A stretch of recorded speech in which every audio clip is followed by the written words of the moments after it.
primero sobre el tema de los evangélicos y la política, y en el segundo espacio yo voy a exponer sobre la trampa del test de Nolan.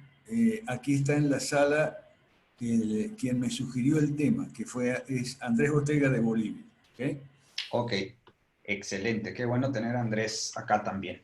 Bien, muy buenas tardes, muy buenas noches desde Ciudad de Guatemala, un servidor, Jorge David Chiapas, en su calidad de vicepresidente del directorio del Foro Liberal de América Latina.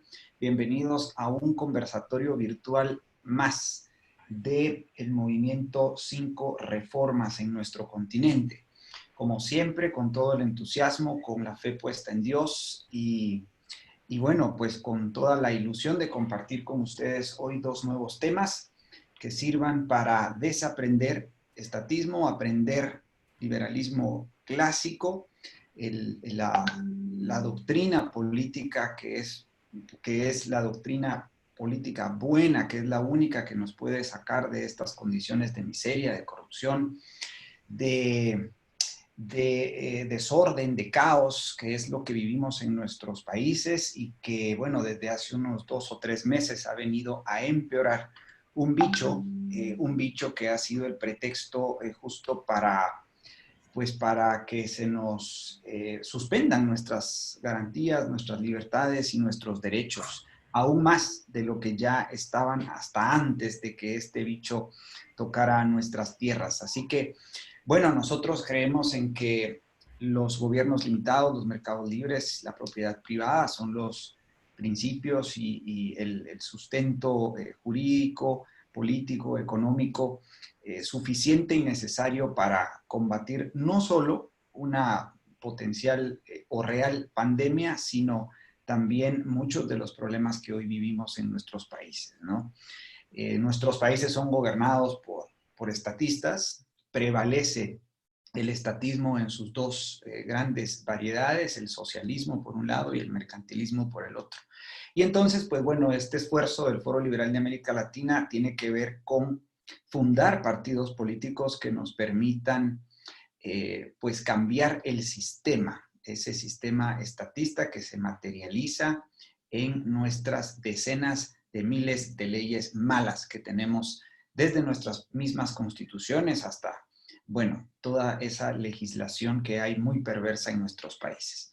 Hoy vamos a compartir dos temas, como les decía, los evangélicos y la política, a cargo de nuestro amigo y colega Alan Sánchez Gallardo desde México, y la trampa del test de Nolan, un test bastante famoso que, bueno, el profe lo ha venido cuestionando desde hace muchísimos años ya, y hoy pues va a tener oportunidad de volver a poner el tema sobre la mesa. Recuerden que el objetivo de estos conversatorios, además de desaprender y aprender, es inspirar la acción política. De poco sirve realmente que estemos acá 2 horas, o poco más, poco menos, y que durante la semana no hagamos nada en favor de los movimientos, de los partidos políticos nacionales que se están fundando en nuestros países. De poco sirve. Realmente nosotros queremos que la formación política sea tendente a la acción política liberal.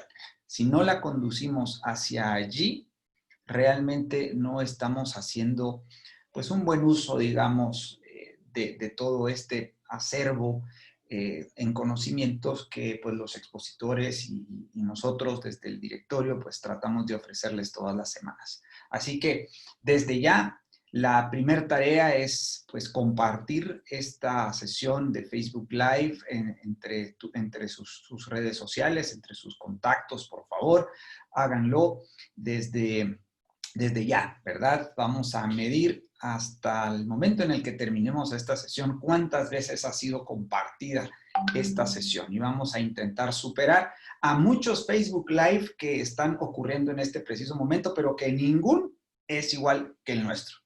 En ninguno se dice la verdad y mucho menos en ninguno se plantea una solución ni un vehículo para aplicar esa solución de manera pacífica e inteligente. Así es de que Bueno, con esa breve introducción, bienvenidos los 46 participantes que vemos en la sala y supongo que ya muchos escuchándonos y viéndonos desde Facebook Live. Perdón, hay alguien que dice ahí que Facebook Live no está transmitiendo y Ortega me dice que no lo han dejado entrar. A ver si se puede ocupar. Alan Sánchez me dijo que la máquina lo sacó y ahora está ingresando de nuevo. Ok. Sí, tomemos en cuenta pues muchas de estas complicaciones con plataformas Zoom y bueno, pues tenemos que entrar unos minutos, siempre unos minutos antes de la hora para que este tipo de problemas pues no los tengamos a la hora de comenzar. En todo caso, bueno, yo veo a mucha gente presente de México, Colombia, Guatemala, Bolivia, Perú, Costa Rica, ¿verdad? Así que realmente una felicitación enorme, enorme para todos ustedes por darse este tiempo de formación política y de inspiración a la acción política. Bien, yo creo que ya Alan Sánchez está por entrar, ahí está en la sala de espera. Entonces, pues solo esperamos que logres tu audio, Alan, y desde ya pues tienes el micrófono para comenzar.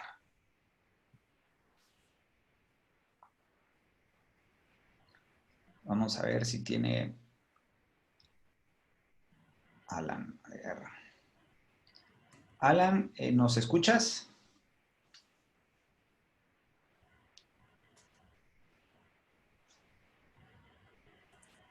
Hola. Sí, ahora te damos el micro, permítanos. Oh, perdón. Ok, Alan, bienvenido. Buenas noches allá en Ciudad de México.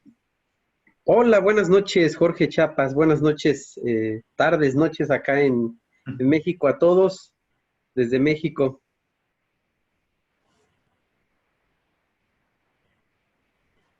Ok, puedes empezar, Alan. Puedes Perfecto, empezar, Alan. Perdón, ya habíamos hecho la introducción. Bienvenido. perfecto, perfecto. Perdón, lo que pasa es que yo no les escuchaba nada. Tenía problemas técnicos acá, pero ya están resueltos. Ok. Ok, pues primeramente saludar a todos y agradecer al profesor Alberto, a ti, Jorge, y a todo el equipo de Cinco Reformas, de Foro Liberal, a todos los revoltosos y rebeldes de Latinoamérica, ¿no? Muchas gracias por darme la oportunidad de compartir este tema, como decía el profe, escabroso, no espinoso. Y pues bueno, sin más, quisiera comenzar mencionando un poquito acerca del contexto actual de los evangélicos aquí prácticamente en Latinoamérica. Tuve la oportunidad de conocer El Salvador y estar en una cumbre de pastores allá en 2005 en El Salvador. Y por lo que veo por medio del internet, veo que en todos lados en Latinoamérica es lo mismo. El evangélico promedio a nivel general es lo mismo. Los mexicanos, los brasileños, los chilenos, los argentinos, todo es lo mismo. Y este contexto actual,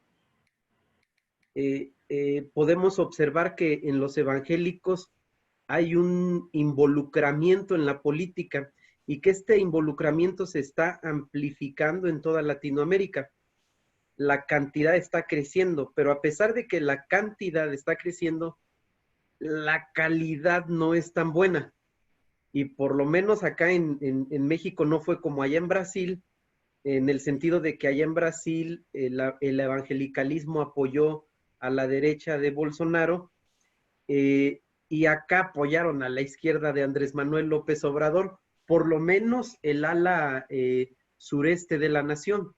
Allá hay mucho evangélico, de tener un 10%, por ejemplo, aquí en San Juan del Río, de evangélicos de una población de 2 millones de personas, allá en Tabasco es el 60 y tantos % de una población de más de 7 millones. Entonces, allá en aquellas zonas son muy abundantes los evangélicos. Desgraciadamente, hay muchos evangélicos que son de izquierda. reitero, el fenómeno visto por las cantidades está definiendo elecciones, pero no significa necesariamente un apoyo a la derecha conservadora, a la derecha capitalista clásica, sino que puede resultar en un apoyo al estatismo desde la derecha mala mercantilista hasta la izquierda hipócrita sincretista que tenemos hoy, ¿no? Porque ahora la izquierda ha mutado y ya no necesariamente es atea, ahora se disfraza de muchas religiones. Derivado de que el evangelio promedio en toda Latinoamérica tiene unas ideas horrendas, es que resulta necesario, muy necesario, instruir al evangélico promedio. Y yo digo que a cualquier cristiano, sea creyente, perdón, sea evangélico, sea católico, a cualquier cristiano, para que abandone esas ideas horrendas, porque no nada más dentro del evangelicalismo hay estas ideas horrendas. Yo las he visto también en católicos, aunque los católicos son un tanto más preparados o no tienen problema alguno en la participación de la política, o no tienen la idea horrenda, el concepto errado de que la política es del diablo. Se involucran un poquito más en política. Estas ideas horrendas, que luego se las comento cuando tengo la oportunidad a muchos pastores, amigos míos de acá de Querétaro, entre ellas está, por así enumerarlas, la número 1, la Biblia es un libro de culto privado, es decir, solo para los que creen. Para los otros es un libro sin autoridad, un cuento de hadas, una fábula, un libro más que habla sobre religión. Esa es la idea predominante en la iglesia cristiana evangélica multidenominacional. Pero desgraciadamente también para el católico la Biblia ha perdido valor y autoridad civil, legal, y no es más que ese libro de culto privado. La otra idea es que la Biblia es un libro que no habla de política. La otra idea, la gran comisión es igual a predicar para salvar almas. La otra es el reino de Jesús no es de este mundo. La otra es el diablo es el gobernante de este mundo. La otra es la fe y la razón están peleadas. La otra es el futurismo, escapismo y pesimismo que ha creado las malas interpretaciones escatológicas. Es aquella idea del escapismo, de quererse ir de este mundo, porque este mundo se va a echar a perder y ojalá venga nuestro Señor Jesucristo y nos lleve muy lejos de esta tierra que ya nos sirve. La otra idea es la idea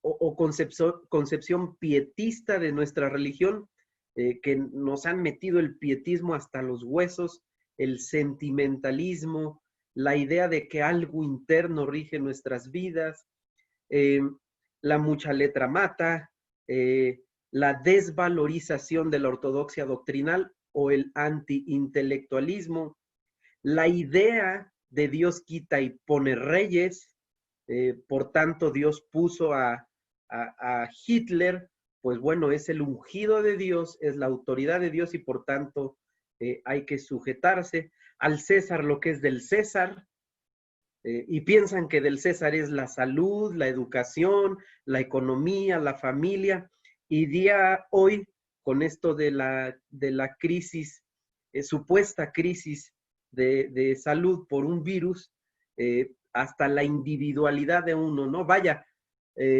ya emitieron un decreto nacional donde hacen la recomendación, por ejemplo, de iniciar esta nueva normalidad, así le llaman ellos, y te recomiendan que te recortes tu barba y tu bigote. Entonces, hasta con mis barbas se van a meter.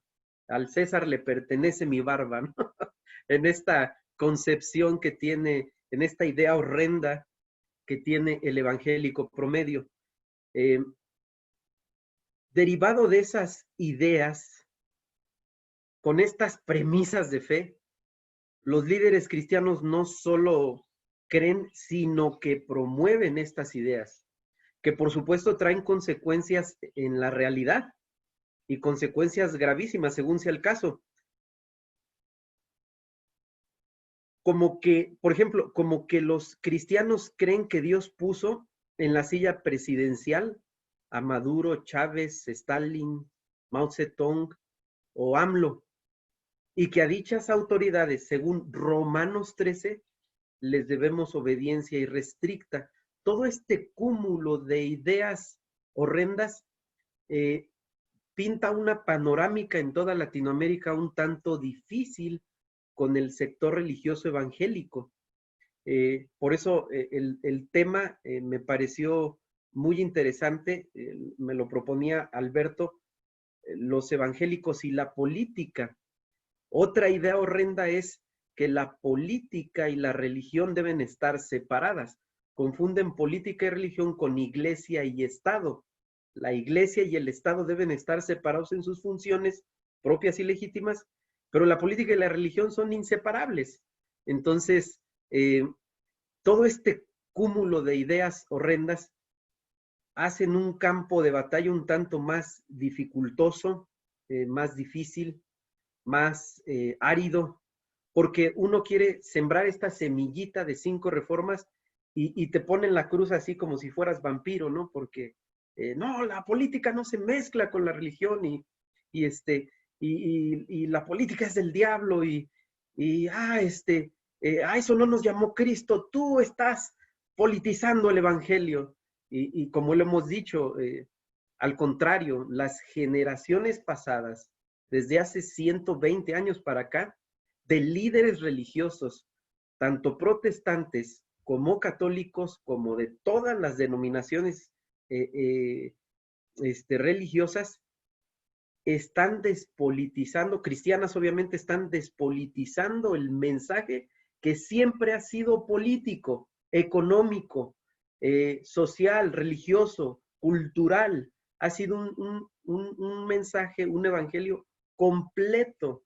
De hecho, dice la Escritura que Cristo comenzó predicando el evangelio del reino. Y el evangelio del reino es una expresión eminentemente política. Entonces, cuando nos acercamos a un pastor, acá vengo con la siguiente cuestión a tratar en esta breve plática. ¿Cuál ha sido mi experiencia con el pastorado? Les comento. Antes que nada, su servidor fue pastor. Yo toda mi vida he crecido rodeado de pastores.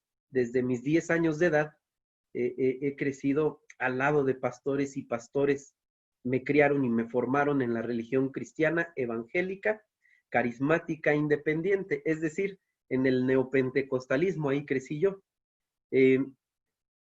Después, obviamente, dio un giro mi teología, me incliné al ala reformada, y ahí fue cuando yo fui pastor ordenado y fundé 2 iglesias, una en la ciudad de San Juan del Río y otra en la ciudad de Querétaro.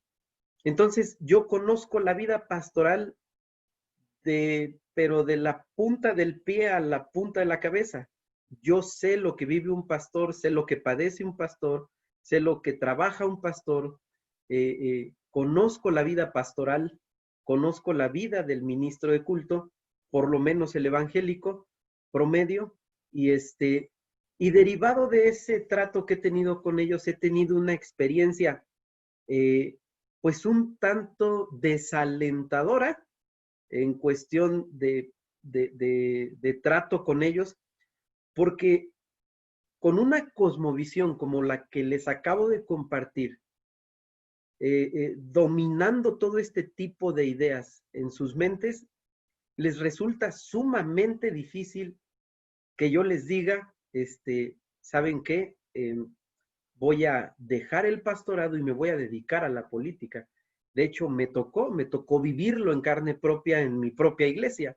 Gente de la iglesia se disgustó porque dejé el pastorado y me dediqué más a la política. Hoy día ya no ejerzo el pastorado como tal, ya no soy pastor, pero estoy sirviéndole al Señor de este lado de la trinchera. Los líderes religiosos en el área política, por desgracia, han sido víctimas del sistema teológico liberal dispensacionalista y pietista. Hablo de la generalidad, no de todos, obviamente. Incluso las denominaciones históricas, presbiterianas, bautistas, luteranas, anglicanas, hoy día están totalmente desancladas de sus confesiones históricas. Y sí están muy permeadas por el marxismo clásico, cultural y la mencionada teología liberal, que no es más que un abrazo grande al racionalismo y al comunismo, ¿no? Su servidor hoy día lleva 5 años desempeñando el cargo en el gobierno del estado de Querétaro de coordinador de asuntos religiosos, coordinador estatal de asuntos religiosos. Trabajo con ministros de culto de todas las religiones y me doy cuenta de esto. Es más, hasta en los mormones hay este síntoma, que están totalmente desligados de su ortodoxia y ya en una praxis no tienen problema alguno en que su dinero lo maneje un banco central. No tienen problema alguno en que se formen, vaya, sindicatos socialistas, no tienen problema alguno en que el Estado brinde educación, no tienen problema alguno en que los medios de comunicación pertenezcan al Estado, que los medios de transporte pertenezcan, no tienen problema alguno, no tienen problema alguno cuando fallece un familiar y de la herencia que reciben tengan que pagar más del 33% de impuestos de esa herencia recibida al gobierno, ¿no? Ya no respingan de eso. ¿Por qué? Porque no conocen de todo esto. Pero el problema que yo veo, un problema, y creo que también ahí veo un área de oportunidad, es que son líderes de influencia. Se supone que para bien, ¿verdad? Los pastores que han sido formados así caen en la premisa de que cuando un ciego guía a otro ciego, pues los dos van a caer en el mismo hoyo. Y ese fenómeno yo llevo viéndolo toda mi vida. Cuando un pastor desprecia la política, desprecia el gobierno, desprecia la ley, desprecia la filosofía, desprecia la religión. La economía. La economía, cierto, Jorge. Cuando un siervo de Dios desprecia todas las ciencias existentes y áreas de la vida y se dedica solo a la redentiva, su cosmovisión es muy reducida, y eso transmite a sus ovejas. Lo que yo he hecho ahora en estos ya prácticamente desde el 2005 para acá es generar un caminito que yo he estructurado en 4 pasos: amistad, confianza, diálogo amigable y enseñanza.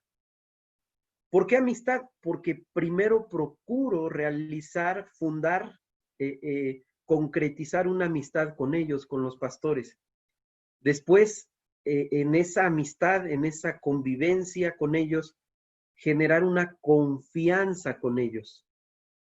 Después, un diálogo amigable sobre estas temáticas, pero amigable, no rasposo, vaya, como decía el apóstol Pablo, he tenido que aprender y pedirle al Señor en oración que me ayude a sazonar con sal mi palabra, porque yo, los que me conocen, por ejemplo, aquí está, creo que está Eric, yo soy rudo a la hora de hablar de estos temas. Decía el pastor de Chile, que es Vera. Walter Vegas. Walter Vega, decía que él no se andaba con medios chiles. No, nosotros aventamos chiles completos y grandotes, o sea, somos directos. Pero he aprendido que eso... Chiles mexicanos. Yo he aprendido que eso aleja mucho a los pastores. Sin embargo, cuando tienes un diálogo amigable y les haces esta propuesta, entonces se abre una puerta para poder enseñarles. Y cuando les enseñas, de repente, a los 4, 5, 6 meses, ya ves que ellos también están aceptando y rindiéndose ante estas verdades, ¿no? Ante estas verdades, vaya, del reino. Porque yo sé que aquí hay de todo, ¿no? Hay católicos, habemos evangélicos, y evangélicos hay de muchos sabores y colores. Entre los evangélicos nos peleamos hasta por las barbas, que si traen las barbas largas, entonces yo me salgo de la iglesia y voy a hacer la iglesia reformada de las barbas cortas. Ese es el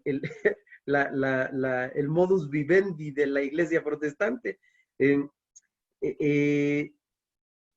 Entonces nosotros, al ser de un cúmulo variado, yo sé que hay gente que a lo mejor es atea, no tiene ningún credo, pero los principios políticos, económicos, religiosos, sociales y culturales prácticamente son universales y se aplican a todos. No creo que tenga que decirles que el no matarás aplica para creyentes y pues para a lo mejor ateos no, pues es universal. Y los principios políticos de gobierno son universales también son universales. Entonces, quería yo compartirles, porque sé que también aquí hay pastores, que con toda paciencia y mansedumbre les estemos compartiendo a los líderes, a los pastores, porque ellos son una buena fuente, son un buen, pienso yo que pudiesen ser buenos elementos estratégicos que Dios utilice para poder regar esta semillita. ¿Por qué? Porque tenemos un problema en 5 reformas. No hay dinero, no hay fondos. Se batalla mucho con los dineros. Y desgraciadamente las izquierdas lo tienen todo. Pero nosotros tenemos algo que ellos no tienen y que yo he estado viendo, que cuando a un pastor lo logro convencer, y no estoy hablando de mí, no me estoy echando el guayabazo, Dios es el que convence, pero cuando logra germinar la semillita en su cabeza de 5 reformas, ese pastor solito le empieza a enseñar a 30, a 50, a 100, a 200, a 500 o a 1000 de los que tenga a su cargo. Acá en Querétaro hay iglesias hasta de 3000 personas.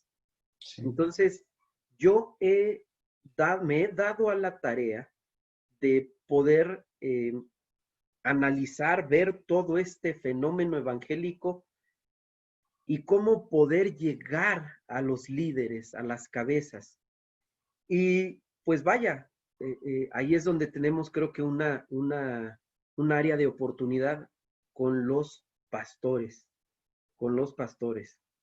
Y pues la otra experiencia que me pidió Alberto que les comentara es mi experiencia en homeschool. Yo soy homeschooler prácticamente nuevo del 2015 o 14 para acá. No, creo que del 2015 para acá. Tengo 3 hijos. José Pablo tiene 15 años, Camila tiene 10 y Abraham tiene 8. Los 3 son homeschoolers. José Pablo ya tiene su certificado de primaria. Está haciendo sus exámenes para sacar el certificado de secundaria, para que papá Estado diga en un papel que él tiene las capacidades, ¿no? Que él está capacitado y educado en educación básica. Pero esta experiencia que yo he tenido en homeschool, lo que me hizo salir de aquellos prejuicios que yo tenía hace 3 años, que para salir de esos prejuicios quiero comentarles que pasé estudiando homeschooling 2 años y medio, yo solo, de manera autodidacta, investigando, leyendo, Luego me la pasé medio año más convenciendo a la Leona, digo a mi esposa, no es un proceso fácil, no creo, más para los que estamos medios tontitos, pero gracias al Señor pude entender que la educación es un área que no le pertenece al Estado y que si el Estado parte de la premisa que es neutral en cuanto a Dios, es decir, que no está en contra de Él, pero tampoco con Él, yo ahí noté que ese Estado es un Estado engañoso, porque el mito de la neutralidad yo sí lo conocía teológicamente y yo veía en la Escritura una afirmación clara que nuestro Señor decía, el que no es conmigo, contra mí es. Y cuando el Estado en su constitución declara que la educación debe ser laica bajo la premisa esta que acabo de mencionar, yo dije, esta educación, ¿qué contenido tiene?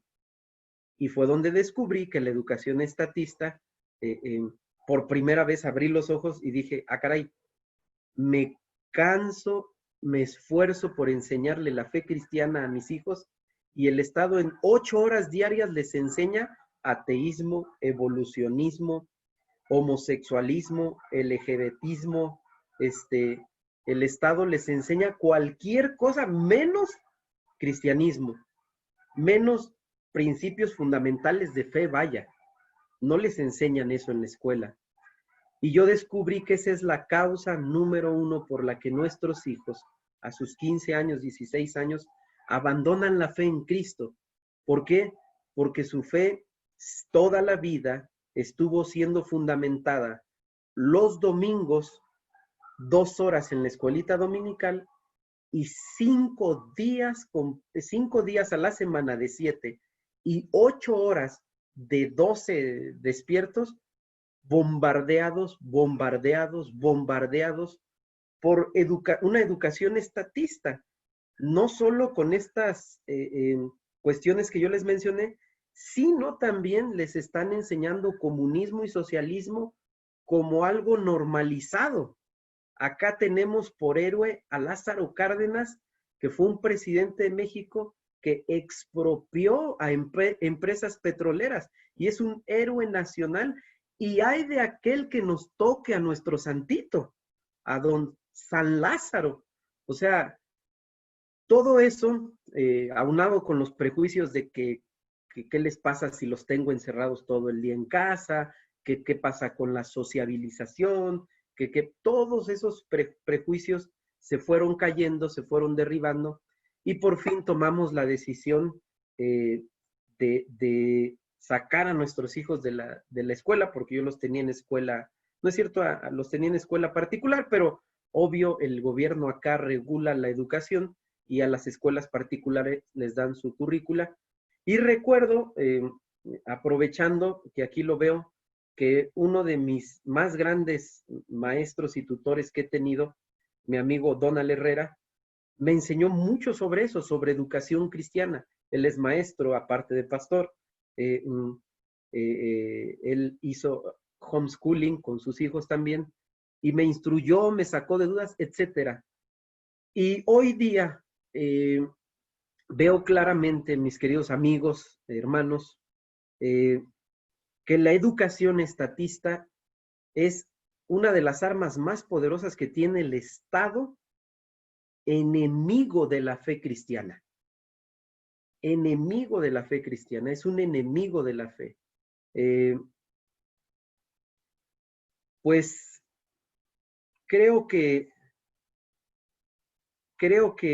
de mi parte, nada más me restaría concluir, amigos, que los evangélicos en general en Latinoamérica tienen una aversión por la política, dada la naturaleza en donde han crecido. Y por naturaleza me refiero en ese ambiente antipolítico, anticorrupción, en ese ambiente donde se sataniza a la política. Y al haber crecido ahí, hay mucha tarea por hacer. Pero por eso es que todos los días, todos los días, todos los días que tengo la oportunidad, estoy bombardeando en mis redes sociales, que prácticamente mis redes sociales, en todas ellas tengo a pastores, sobre toda esta temática de política, de teología, de religión, de economía, bombardeando y bombardeando y bombardeando y bombardeando. Doy clases en un instituto teológico que no es de mi denominación, pero que creo que ha sido un área de oportunidad que Dios me ha abierto para poder enseñar todo esto. Me sorprendió que una de mis alumnas corrió a compartir el artículo que Alberto Mansuetti hizo la semana pasada de el cristianismo y las tiranías, y sorprendida ella, de verdad, dice: lo que acabo de leer parece que coincide mucho con lo que Alan nos ha enseñado y explicado. Y digo, no me quedó más que decirle: oye, lo que pasa es que el autor de ese artículo es mi máster, es mi tutor político, y pues bueno, mucha tarea por hacer. Sí. Yo creo que el evangélico tiene mucha fuerza ya en Latinoamérica. Guatemala me parece que Guatemala, El Salvador, son países, por así llamarlo, infestados de evangélicos. Sí. El problema es que son a veces evangélicos estatistas, y eso es lo que con el monstruo con el que nos enfrentamos, ¿no? Pero nada que el Señor no pueda, en lo que el Señor no nos pueda ayudar, ¿no? Bien, pues Jorge. Excelente, no, excelente, Alan, realmente muy, muy rica la experiencia que nos has compartido. Definitivamente una felicitación, creo yo, de parte de todos. Me arrogo esa felicitación en nombre de todos los presentes, porque realmente es bien interesante tu experiencia y el reto diario, ¿no? Esa misión cristiana diariamente que tienes de abrirte en el diálogo, ¿no? Yo creo que es una actitud cristiana muy interesante. Has dicho que le pides a Dios que haga sal de tu palabra, ¿no? Yo creo que eso es muy sabio. Yo lo he anotado acá, me gustó muchísimo. Y bueno, también una felicitación enorme ahí a ti, a tu familia, ¿no? A tu esposa por lograr, pues, ese desafío de arrebatarle la educación de tus hijos al Estado y bueno, desarrollarla bajo tus principios, tus preceptos, tus métodos y tus contenidos, ¿no? Los que tú crees que son más convenientes para tus hijos. Ha sido una experiencia muy buena y seguramente pues hay, preguntas. Ya hay acá, yo tengo algunas, dicho sea de paso, pero bueno, voy a darle paso a las que ya se encuentran por acá. Y en su momento pues te hago mis comentarios personales. Julián Sucasaca, desde Perú, te pregunta, Alan. Para el señor Alan le pregunto, como ministro del Evangelio, ¿en qué puntos están desancladas, dice, entre comillas, desancladas, las demás religiones evangélicas y su religión? Pareciera que no estaría desanclada de la realidad con las políticas. Ampliar su tema. Bueno, no sé si te queda clara la pregunta. Si no te queda clara, tal vez le pedimos a Julián que la aclare, ¿no? Yo creo que sí, porque no la entendí muy bien. Ok, sí. No. Diego Hurtado tiene la mano levantada ahí. Ok, profe. Ahorita vamos con Diego entonces. Sí, por favor, Julián, si replanteas tu pregunta, por favor, con mucho gusto le hacemos a Alan tu pregunta. Diego, bienvenido. ¿Desde dónde nos sintonizas, Diego? Perdón. ¿Qué tal? Desde Perú. De Perú. Diego, bienvenido. Buenas tardes, noches. Sí, ¿qué tal? Pregunta es para Alan. Alan, el homeschooling que has mencionado es muy complicado de casualidad? Porque he escuchado mucha tirria sobre eso acá en mi patria, Sí, ¿no? claro. No, amigo, es muy complicado para nuestra indisciplina. Para la indisciplina y para la desidia, sí es muy complicado. Pero te puedo decir que no te llevas más de 2 horas diarias en enseñar a tus hijos. Sin tareas, sin nada. eh, eh, 2 horas diarias, si acaso. Y conste que aquí tengo a Donald. Él sabe de eso, lleva muchísimos más años que yo en esto. Son 2 horas diarias. También Eric es homeschooler. eh, 2 horas diarias. Ya si quieres invertir más tiempo, pues 3 horas, pero no más, ¿eh? No es difícil. Los prejuicios lo hacen difícil. Claro, interesante, muchísimas gracias. Sí, y para nuestra comodidad también es muy difícil. Yo también soy homeschool, Alan, Ah, ok, ok. y la costumbre, ¿no?, que hemos tenido de dejarle la educación de nuestros hijos al Estado también pues lo hace justamente algo muy difícil de comprender y de asumir como responsabilidad, ¿verdad? Ujú, es Así correcto. que buenísimo, buenísimo. No, yo creo que, profe, y bueno, estando aquí el profesor Donald Herrera, en su momento creo que habría que invitarlo para que nos hable de educación cristiana. Sí, Sería excelente. creo que se fue porque puso en el chat que tenía una reunión. Que le Ah, tuvo Ok. ok, que- sí. ok, bueno, qué lástima. En todo caso, le dejamos ir en el inicio, le dejamos ir la idea, ¿no? Bien, ¿hay alguna pregunta, amigos, que quieran hacer? ¿Alguien, por favor, levantar la mano? Con mucho gusto le damos acá la palabra. Aquí sigue Donald, Ah, acaba aquí de está, escribir. aquí sigue Donald. Dale el micrófono a Donald Ok, ok, a antes ver, que se vaya. buenísimo. Ahora le damos el micrófono a Donald. A ver, solo lo encuentro acá, ya lo encontré. Aló, buenas Profesor noches a Donald, todos. buenas noches. Qué gusto saludarlos y a todos en la sala. Un gusto enviarles un abrazo. Sí, tengo una sesión en 10 minutos, espero. Bueno, ya vamos sobre 10 minutos, pero todavía no llega el link. Esto de Zoom para los maestros está resultando una cosa que de todo el día. Pues Alan, te mando un saludo, mi hermano. Gracias por el esfuerzo que has hecho de comunicar un poquito. Lo cierto es que es muchísimo más complejo de lo que has mencionado, ¿verdad? Tienen que ver con profundas raíces teológicas, sociológicas, culturales de nuestras naciones, la manera como nos llegó el Evangelio, Sí. el marco cultural de donde venimos, pero has descrito bastante bien. Quizá en otra ocasión, ya tengo el enlace por aquí, quizá en otra ocasión hablemos un poquito entonces de esa área. Saludos a todos, saludos Alberto, un abrazo. Igual Jorge, hasta Guatemala. Dios les guarde esta noche. Gracias. Gracias, Bendiciones, saludos, querido Donald. Donald, saludos. Un abrazo. Gracias. Abrazo grande. Bien, Aquí en hay un, todo si caso, me acá hay una permiten, mano. si me permiten, en el chat hay una pregunta que me gustaría comentar. Dice, la pregunta es, ¿por dónde empiezas a explicarle las 5 reformas a un pastor? Que te dice que no, que la política no le hables de 5 reformas ni de política ni nada. ¿Okay? Entonces, yo encontré una manera, y la manera es la siguiente. Y esto es un descubrimiento que hice hace pocos días, ¿eh? Precisamente con un pastor resistente y, que no quería saber nada de política y tal.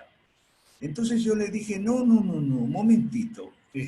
Vos, Carlos Arenas, ya lo, ok. Vos no rechazás la política.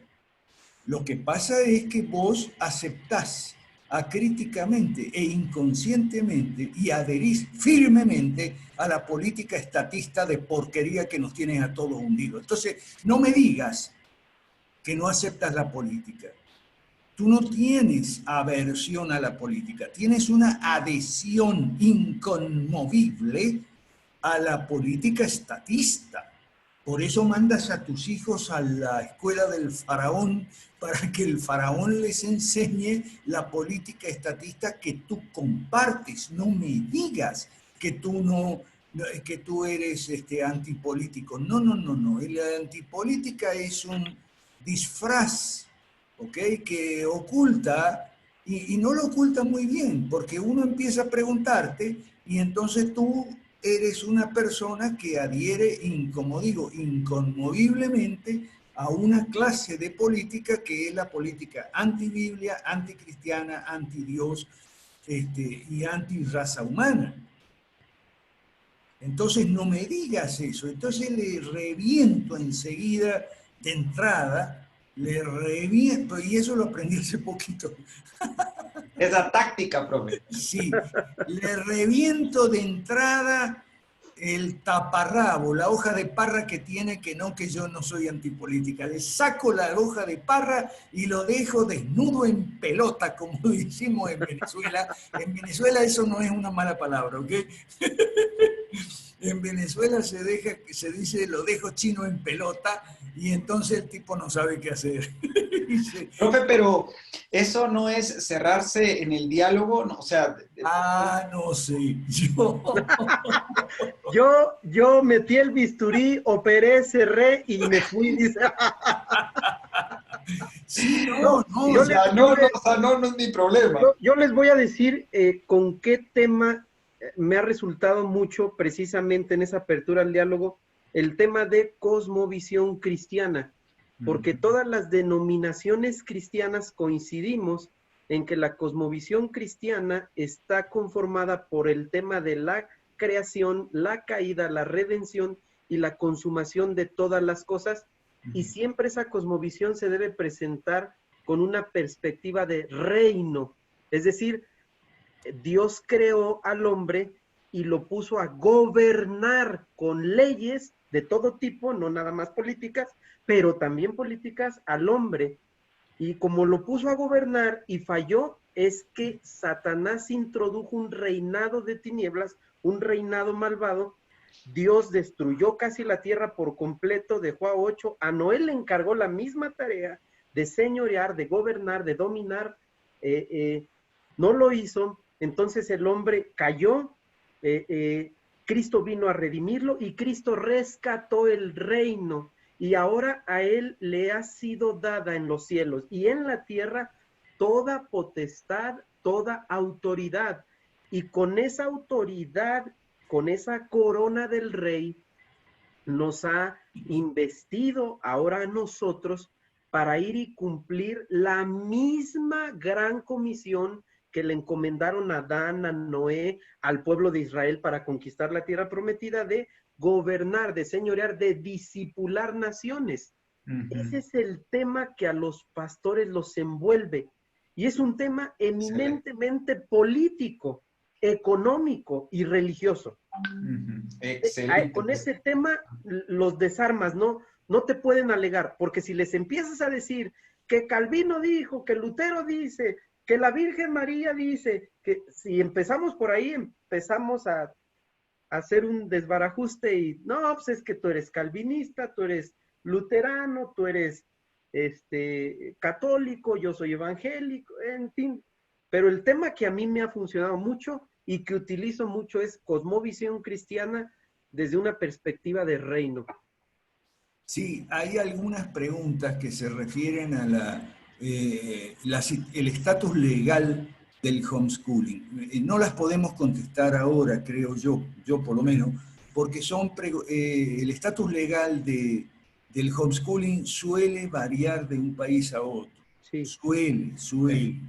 En algunos países, los homeschoolers, el movimiento homeschooler ha logrado abrir algunas brechas para afirmar, digamos, cierto estatus legal para la actividad homeschooling, y en otros no todavía. Así que se nos hace difícil distinguir aquí caso por caso. Ahora bien, hay una mano levantada por ahí. Ajá. Sí, este Jefferson Vidalón. Jefferson Vidalón. Sí, Ok. ¿Qué tal? Buenas noches. ¿Me escuchan?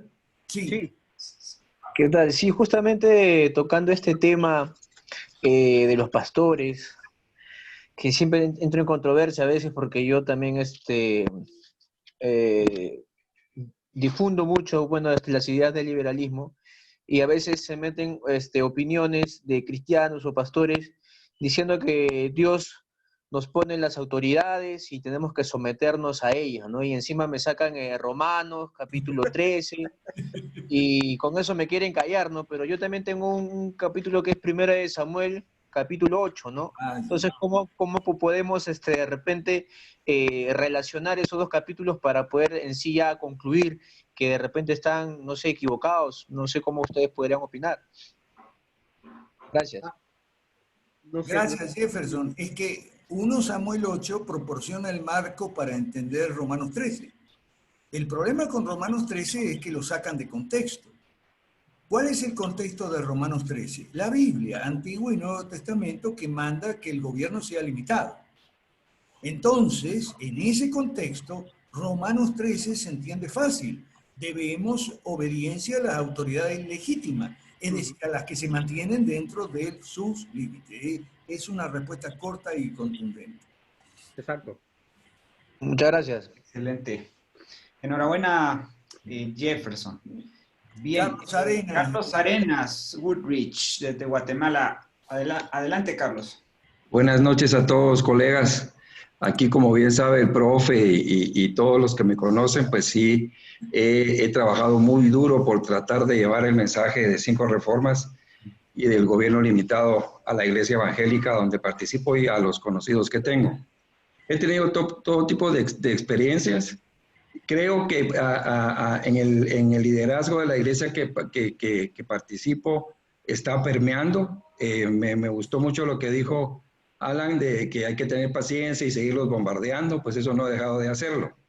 Pero tengo otro compañero que de tiempo atrás también que es pastor, al cual he tratado de que comprenda la cosmovisión, etcétera, pero el otro día me salió con algo que quiero poner en la mesa. Me dijo, mira, yo creo que, yo le dije, ¿por qué mataron a Jesús realmente? ¿Ya? ¿Cuál fue la verdadera razón?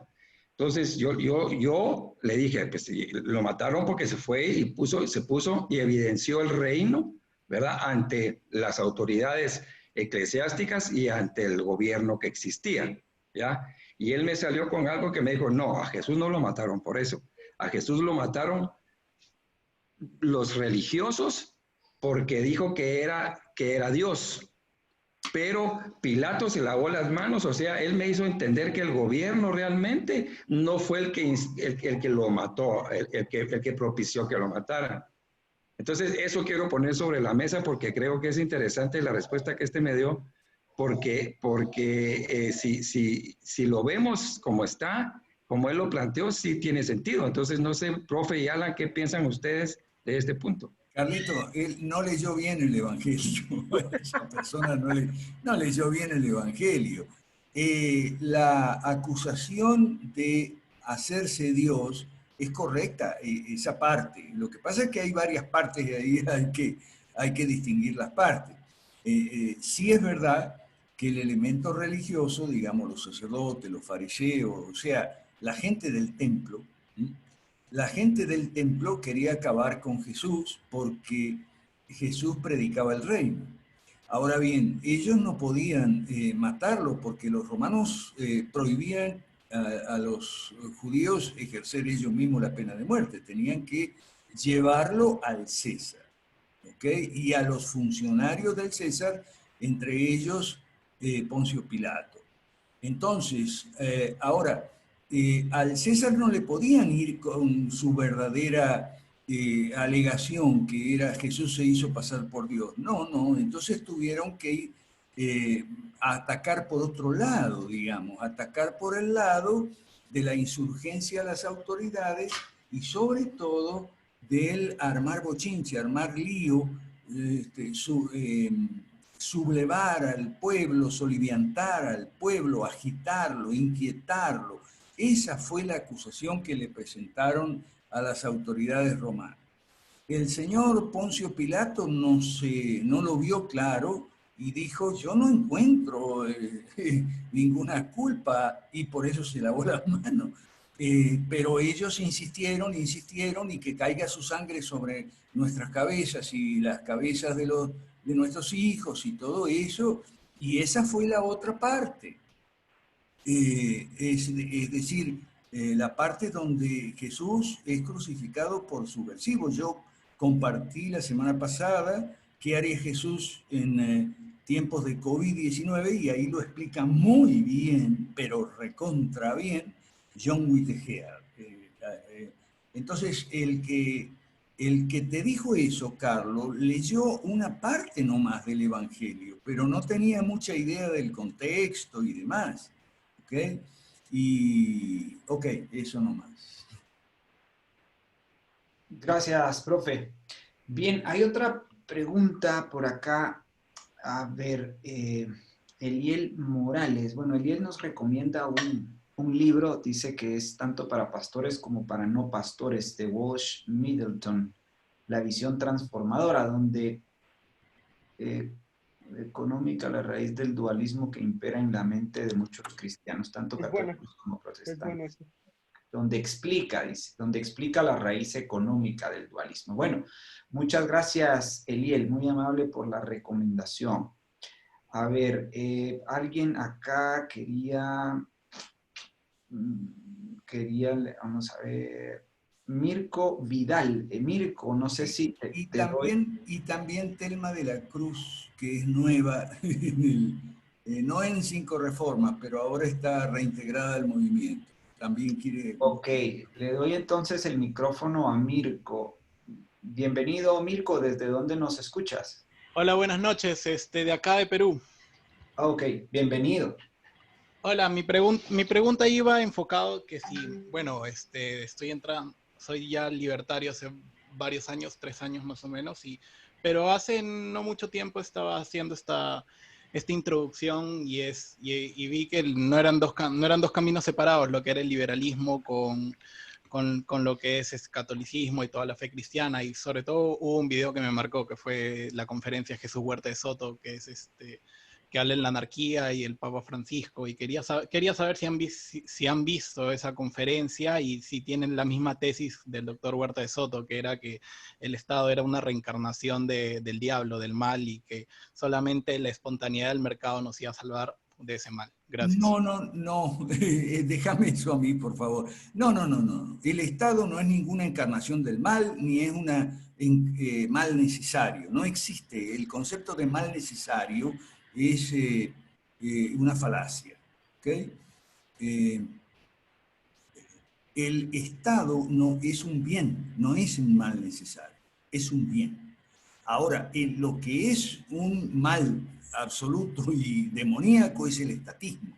Y el señor Huerta de Soto confunde, porque Huerta de Soto es un capo en economía, pero como tantos capos en economía, de política no sabe ni la P, y confunde el Estado con el estatismo, que es como yo digo siempre, confundir el hígado con la hepatitis. ¿Qué es la hepatitis? Una infección y una inflamación en el hígado. Y el estatismo, que es lo mismo, una infección y una inflamación en el Estado. Por eso yo no soy libertario. Okay. Sí. Bueno, creo que es primera vez que nos visitas, Mirko. Eres bienvenido. Y bueno, te decimos, nosotros nos consideramos liberales clásicos porque creemos en la existencia de un gobierno limitado a sus funciones propias y naturales, que son seguridad y defensa, justicia y la administración de algunas obras de infraestructura física. En ese sentido, es el que dice el profesor, el Estado es un bien. Claro, es un bien cuando se limita a esas atribuciones razonables, justas, propias y naturales de su existir, ¿verdad? Así que bueno, te animamos a mantenerte en sintonía con nosotros y visitar nuestro website www.foroliberaldeamericalatina.org. Por favor, si alguien me puede ayudar ahí a escribirlo en el chat para que Mirko pueda tener acceso a nuestros materiales y ahí encontrar cuál es nuestra posición, cuál es la distinción entre el libertarianismo, que más se acerca a lo que llamamos nosotros anarcocapitalismo, que es lo que no somos, y el liberalismo clásico, que es el pensamiento tradicional del liberalismo desde hace miles de años prácticamente, ¿no? Desde tiempos bíblicos. Es por eso que nosotros nos encanta hablar de religión, ¿verdad? Somos muy respetuosos de las denominaciones religiosas de cada quien. Aquí hay católicos, hay evangélicos, hay ateos, agnósticos, en fin. Y bueno, somos muy respetuosos, pero como bien dijo Alan en un principio, entendemos que religión y política sí se mezclan, ¿verdad? Nos guste o no. Lo que no se mezcla es iglesia y Estado definitivamente. Y eso, pues gracias por darnos la oportunidad de volverlo a suscribir, ¿no? Si te parece, Jorge, le damos la palabra a Erwin, que tiene que irse, y después a Telma. ¿A quién es, perdón, profe? Erwin. Erwin, ok. Ahora vamos con Erwin. Es Erwin Sagastume. Creo que sí, no estoy seguro. Ok.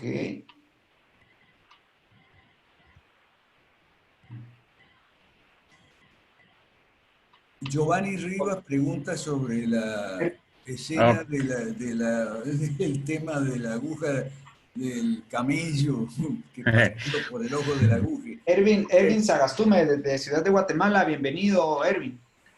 Muchas gracias, Jorge. Muchas gracias a todos. Que tengan buenas noches y les agradezco muchísimo. Telma, muy fina. Gracias por permitirme hacer esto porque tengo una clase, pero no soy el principal, pero sí tengo que presentar un material esta noche. Nuestra congregación, yo pertenezco a la congregación, nuestra congregación se llama Artio Centro de Equipamiento. Hemos venido enseñando principios de gobierno desde hace bastantes años para acá. Ustedes pueden buscar nuestra página en Facebook. Me encanta, de veras me encanta encontrar a personas que tienen el conocimiento del reino de Dios y la aplicación de él en la política. Y estoy totalmente de acuerdo. Hay muchos pastores que en lugar de tomar su responsabilidad y enseñar lo que es correcto de acuerdo con la palabra de Dios, vienen y se hacen para atrás. Hemos encontrado que, o sea, la luz que tengo hasta hoy, es que la Biblia no es un libro religioso como todo el mundo o como la mayoría de gente, porque sé que algunos de ustedes no lo saben, que ustedes lo saben. No es un libro religioso, sino es un libro de gobierno. Están enfocadas precisamente lo que hablaban del Estado, como nosotros lo hemos tratado de enseñar. Hemos tenido diputados del Congreso de Guatemala, personas que se han suscrito a nuestros cursos y que hemos enseñado. Por cierto, los cursos han sido en su mayoría gratis, perdón, no gratis, sin costo, porque si alguien los ha pagado, hemos tenido personas que nos han ayudado y nos han financiado. Entonces, estaban hablando acerca de la cosmovisión cristiana, es excelente tema, básicamente inicia desde el libro de Génesis, cuando el Señor le da la gran comisión al ser humano. Entonces le dice que procree, que multiplique y que sojuzgue la tierra. Por supuesto, como ya Alan nos hizo ver, viene, su enemigo lo engaña y hace traicionar a Dios y esto pues se vuelve en todo lo que tenemos acá. Pero ya ese reino, como ya lo vieron, lo volvió a conquistar Jesús. Todo esto es bastante especial. Son tres, instituciones que Dios crea. Es la familia, ¿verdad? Como ustedes lo han visto, el Estado y la iglesia. La función que menos atributos tiene dentro de esta cosmovisión es el Estado, porque él simplemente es un árbitro que tiene que estar pendiente de proteger nuestros derechos. Por eso estoy absolutamente en contra de que se me prohíba salir a la casa, porque la salud es mi obligación, no del Estado, en este relajo de pandemia que dicen que tenemos. Entonces, me gusta ver cómo ustedes lo han manejado, pues las respuestas son perfectas.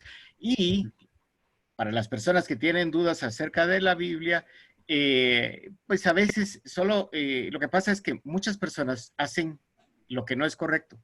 Leen solo pedazos de la Biblia, solo pedacitos. Por ejemplo, Romanos, ¿verdad? Entonces, no se dan cuenta de cuál es la función del gobierno. La función del gobierno es proteger al ser humano, es un árbitro. Entonces vienen y se le da la espada. La espada no es para limpiarse los dientes.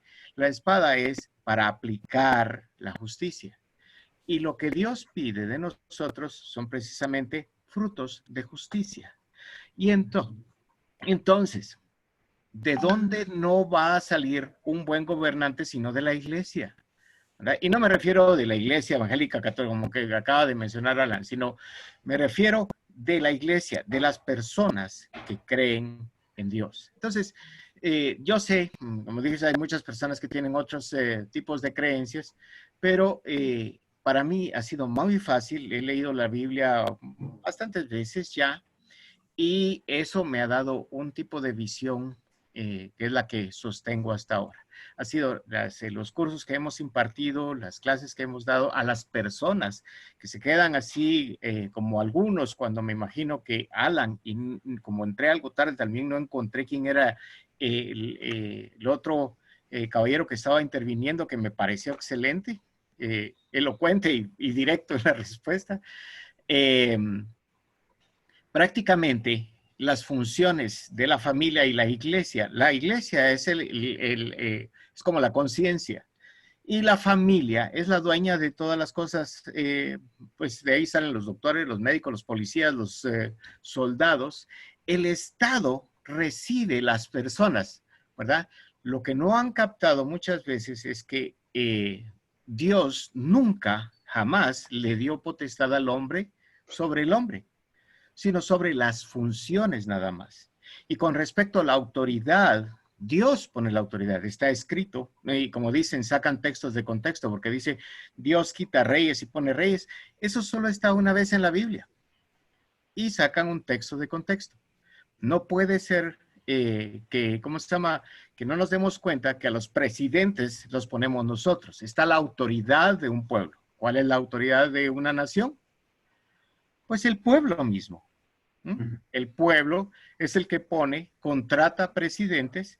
Lo malo es que después viene y se vuelve lo que hemos estado hablando con Jorge y todo el equipo aquí de familia, es que luego se vuelven una especie de personas autoritarias y comienzan a dar órdenes a diestra y a siniestra que no tienen que obedecer. Ahí es donde no se puede obedecer esa ley, donde la autoridad que representan no es la que Dios dice. Entonces, ¿los gobernantes tienen autoridad? Sí. ¿Cuál autoridad tienen? La que Dios dice que deben tener. Entonces, la familia y el Estado no están sujetos. De hecho, el Estado está por debajo de la familia y de la iglesia. La iglesia es la conciencia del Estado y la familia es la que da los elementos para que se muevan. Pero ambos están arriba del Estado y ellos son los que le dan, le dicen, mire Estado, quiero que me haga favor, cuídeme, vele por mis derechos. Por ejemplo, yo no sé qué piensan ustedes, pero yo soy un firme postulador de la pena de muerte, porque está escrito en la Biblia, ¿verdad? Es, ¿cómo se llama? El que derrama sangre del hombre, por el hombre será su sangre será derramada. La pena de muerte está puesta por Dios para defender el derecho a la vida. Entonces, tantas cosas como esas vienen siendo, al final, una parte de las 5 reglas que postula familia. Todavía me falta meter un poco más en esto, y no quiero irme más lejos porque sé que todos ustedes son elocuentes en la palabra, pero solo quiero poner esto. Excelente. No puede comenzarse a caminar, no puede iniciarse un camino si no se da el primer paso. Y créanlo o no, cada vez que uno habla acerca de la Biblia con otra persona, se da cuenta que los otros se quedan así, no, ya no sabía. O sea, así como hablamos nosotros, como Alan y el otro caballero que me gustaría saber su nombre. Alberto Mansuetti. Alberto, excelente Alberto. Como ellos hablan, entonces se dan cuenta que, no, pero es que yo tenía que, la Biblia, ¿no? Porque no la han leído, porque sacan texto de contexto, y porque no se dan cuenta que, como dice en la misma Biblia, ¿no? La suma de tu palabra es la verdad. ¿Eh? Entonces, todo esto es un contexto de gobierno dado al hombre. Por supuesto, algunos no quieren tener esa responsabilidad y entonces no la hacen, pero pueden apoyar de otra manera, de otra forma. Entonces, pero eso sí, no podemos quitarnos la responsabilidad de buscar el fin común para nuestro gobierno, para nuestro pueblo, individualmente de donde seamos, porque veo que hay compañeros y hermanos de casi toda América. Estos foros son especiales para eso. Entonces, simplemente eso. Sigan adelante. Los invito a que nos visiten. Yo tengo muchas cosas que decir, pero para que vean ustedes qué es lo que predicamos y cómo lo hablamos. Les digo, nuestra página es Artios, Centro de Equipamiento Integral. Y estamos a sus órdenes. Yo también... mi correo electrónico, no, sinceramente soy nuevo en Zoom, hay cosas que todavía se me dificultan aquí, pero mi correo electrónico es chopper con 2p 15@gmail.com. Y me gustaría tener el de ustedes, Alan y ¿cómo se llama? El profesor Mansuetti, sí. El profesor Mansuetti Claro que sí, también. Edwin, muchas gracias. Entonces, por Facebook, Erwin, gracias. Yo me quedo aquí un momento más, pero creo que en un momento me van a llamar de otro Erwin, Zoom que tengo enfrente. Ok, Erwin, pero escucha, ponte en contacto con nosotros. Me gustaría. Contacto por Facebook, en Facebook estamos todos. Está Jorge, Alan, yo, Donald, todos estamos en Facebook, así que ahí eso sirve para que te pongas en contacto. Ok, Sí. le damos la palabra a Telma, Jorge. Sí, en efecto, profe, ahora vamos con Telma de la Cruz. Sí, antes de nada, es que ya están contestando ahí sobre la riqueza. Escúchenme una cosa. Ese tema del rico en el ojo, el camello en el ojo de la aguja, eso está totalmente sacado fuera de contexto. El contexto es la salvación. Y lo que enseña ese pasaje no es que la riqueza es mala y que los ricos van al infierno. No. Ese pasaje ratifica la enseñanza de antiguo testamentaria de que la salvación es de Jehová. La salvación no es por obras. Fíjate que la pregunta es vida eterna. Y sí, la vida eterna es Dios el que da vida eterna. Con Él, ¿ok? Y no las obras. Entonces, lo que está ahí sobre la riqueza es nada más que el apego a la riqueza, ¿ok? Puede ser algo que te cree dificultades en la vida, pero de la misma manera el apego al poder. Los socialistas dicen que no hay que tener apego a la riqueza, sí, pero ellos tienen apego al poder y a la riqueza que consiguen a través del poder, ¿ok? Entonces, una cosa son los apegos, otra cosa es la vida eterna. Esa parte donde está el joven rico que cumplió los mandamientos, hay que ver cómo termina. Termina diciendo Jesús, lo que para los hombres es imposible, para Dios es posible. Ajá, pero ¿qué es eso que no es posible para los hombres, pero sí para Dios? La salvación. No tiene absolutamente nada, no es una condenación de la riqueza. ¿Okay? Porque ese es uno de los pasajes favoritos de los socialistas. El otro es el de Hechos de los Apóstoles, que en Jerusalén vendían los terrenos, y por el caso de Ananías y Zafira, otro pasaje sacado fuera de contexto. Eso no tiene nada que ver con un comunismo. Eso lo que tiene que ver, lo hemos explicado muchas veces, ¿okay? Es Lo que tiene que ver es el castigo que venía sobre Jerusalén, que vino en el año 70. Esa fue la gran tribulación, ¿ok? Y había que vender los terrenos para poder salir siguiendo la advertencia de Mateo 24. Alberto, Ajá. amigo, ese texto dice que es más fácil que un camello pase por el ojo de una aguja y que un rico entre al reino de los cielos, no que un rico disfrute de su riqueza. Claro, aquí lo mejor es lo que nosotros hacemos en la Academia Cristiana de Ciencias Políticas es estudios bíblicos, pero dentro del contexto, no frasecitas sacadas de los contextos. Claro.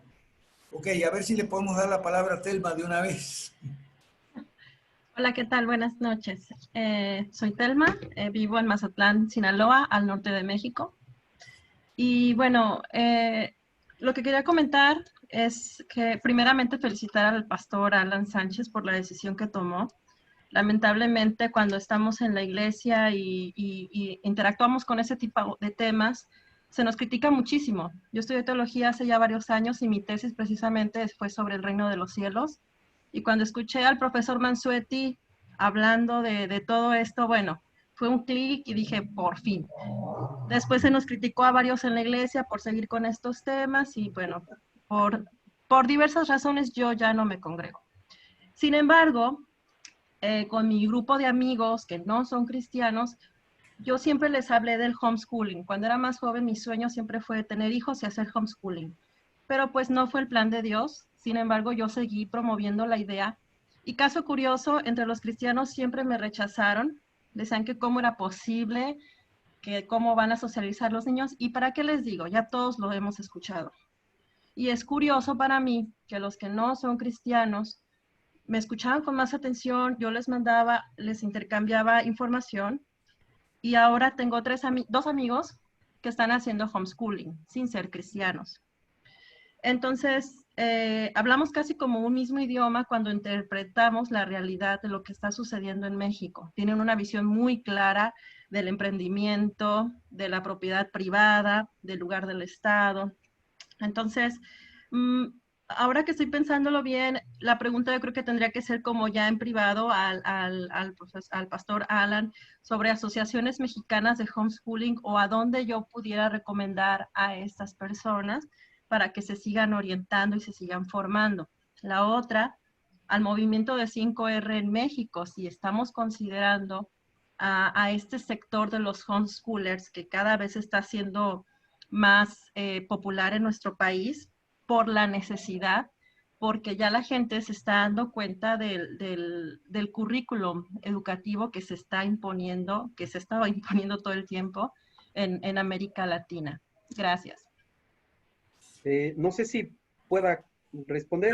Dale. Por supuesto. Telma, ¿sí?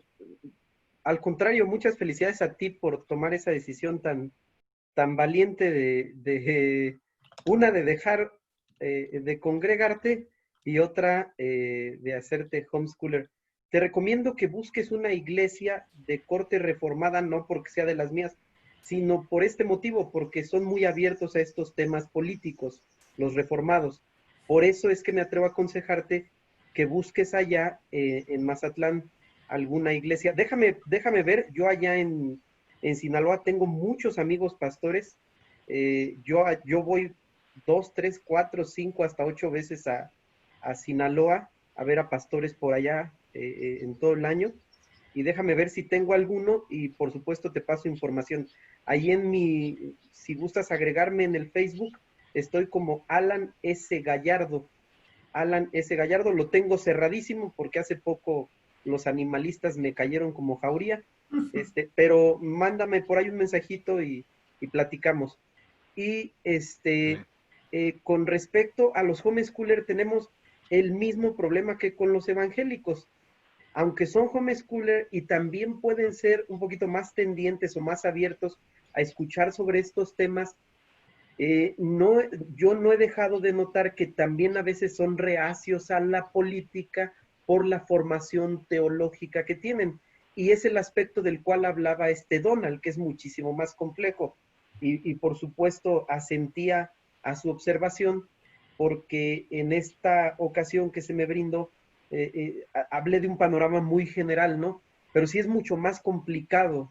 Conozco también a muchos pastores homeschooler y algunas asociaciones, perdón, de homeschooling, pero también son un tanto renuentes a estos temas, ¿eh? Pero yo te paso datos y por supuesto que sí cuenta con ello. Bienvenida, Telma. Ahora sí que no te dejes de juntar con los buenos.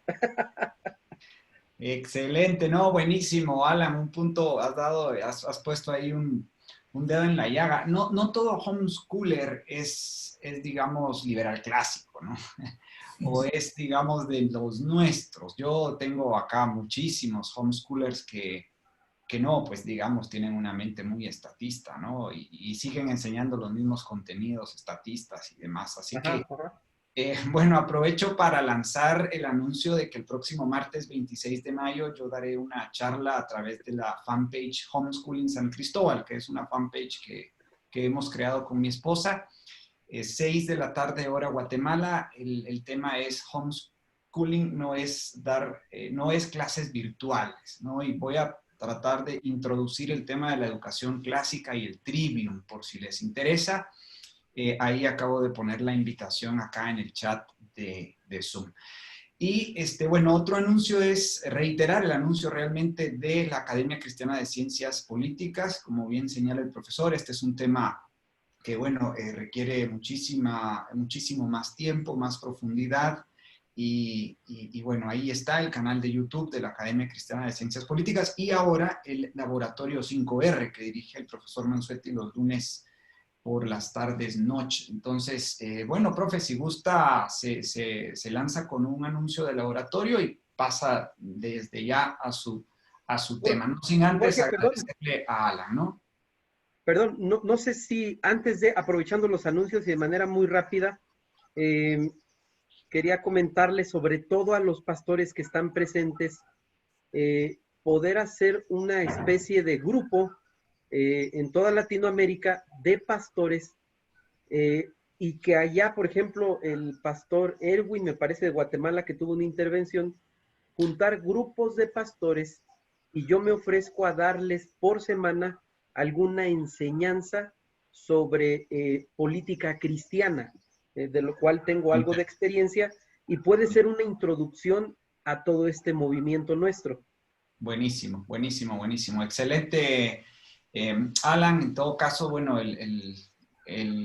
esta sesión está quedando grabada y seguramente pues vamos a estar atentos a esa invitación, a ese ofrecimiento que haces. Muchísimas gracias, Alan, por compartir tu experiencia, tus conocimientos. Esperamos tenerte pronto nuevamente acá en el conversatorio.